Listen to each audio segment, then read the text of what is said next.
আমার পেছনে যারাই ষড়যন্ত্র করুক না কেন, আমি তাদেরকে একদিন ঠিক খুঁজে বের করব আর তাদেরকে তাদের প্রাপ্য শাস্তি দেব।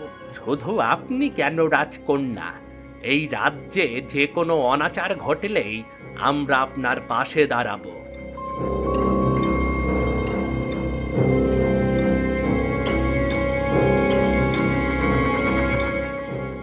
আমি সব শুনেছি।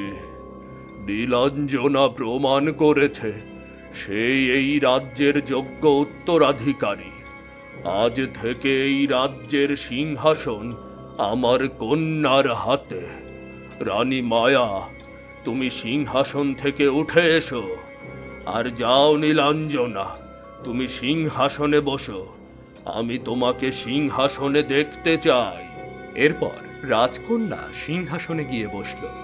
চারদিকের সভাসদরা সবাই জয় জয়গার করতে লাগলো।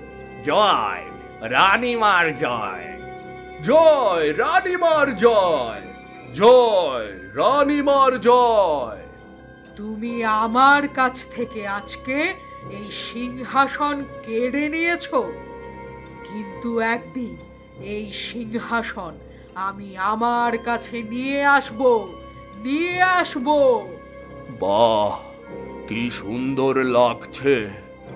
আমার মেয়েকে দেখে মনে হচ্ছে এই সিংহাসন যেন আমার মেয়ের জন্যই প্রস্তুত করা হয়েছে। আজ আমি খুব খুশি।